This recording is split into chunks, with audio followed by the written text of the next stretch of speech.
Hay mga kalulu, isa sa mga legendary na nagtitinda ng lugaw dito sa kahabaan ng Mihalige Street, Santa Cruz, Manila. Lagpas 4 na dekada na siyang nagtitinda ng lugaw. Matagal na po. Mga may 40 years na rin. Malilit pa yung mga anak ko, sir. Nagtitinda na kami ng lugaw. Wow, 40 years na. Na pinamana na sa kanyang mga anak at naabutan na ng kanyang mga apo na talagang dinadayo pa at binabalik-balikan ng kanyang mga customers. Umuubos lang naman ng malalaking 3 kaldero araw-araw. Eh, maya-maya lang to, sir. Ubus na to eh. Pangatlong kaldero na to. Ang pangatlo, nakakatatlong kaldero Oo. kayo sa isang araw. Ano, gusto mo bang matikman ng legendaring lugawan ni Aling Senyang? Tara, puntahan na natin! Good afternoon, Nay. Afternoon din po, sir. Gano'n na kayo katagal nagtitinda ng lugaw dito? Matagal na po. Mga may 40 years na rin. Malilit pa yung mga anak ko, sir. Nagtitinda na kami ng lugaw. Wow, 40 years na. Wow, napakatagal na talaga. Ano yung mga available nyo laman, Nay? Isaw, puso, talim puso, batok, tuwalya. Minsan meron kaming balbakwa. Pwede rin pala yung lugaw sa balbaka. Oo. Okay. Balat ng baka yun. Yung balat ng baka. Marami rin may gusto sa amin nun. Minsan yung mga mata, yung mga buto, ganun. Dami palang laman na pwedeng pagpilian dito. Oo. You know, magkano naman yung lugaw? 50 lang, sir. 50 may laman na. May laman na yung Pag plain na lugaw, 25. yun. Ano yung kadalasan laging binibili dito, Nay? Lahat nauubos eh. Lahat. Batok ang pinakamabili rito. Batok. Wow. Batok ng baka.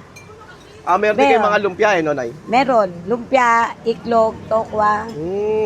Meron pa kaming maruya. May maruya pa. Oo. Merienda talaga. Okay. Tuwing ano oras kayo nag-open siya, nagsasara, Nay? Eh, maya-maya lang to, sir. Ubus na to eh.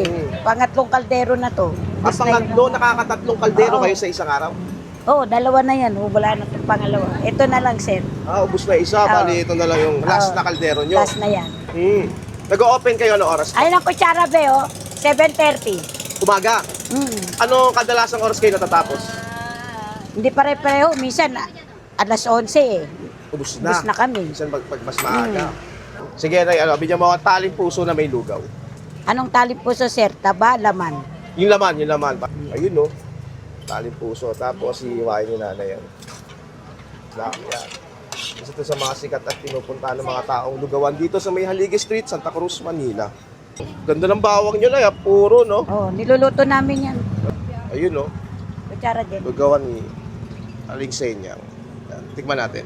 Ayun mga kalulu, nandito tayo sa legendary lugawan ni Aling Senyang. Talagang dinudumog at binabalik-balikan ng mga tao to dahil 40 years na siya nagtitinda ng lugaw. Di ba? Grabe.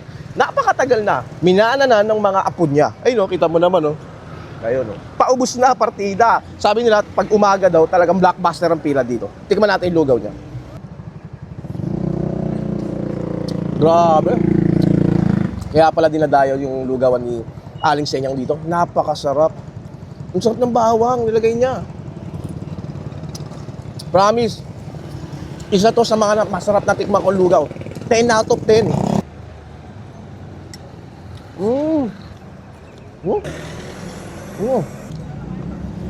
Isa to sa mga dapat yung puntahan at dayuin. Lugawan ni Aling Senyang. Actually, malapit lang sa dito sa may Broadview Tower. Daan. Napakalapit lang yan. Tapat lang, halos tapat lang siya ng Broadview Tower. At meron din sila ditong lumpiang toge, 15 pesos lang. Diba? Napakamura. Yung dami sili, mino.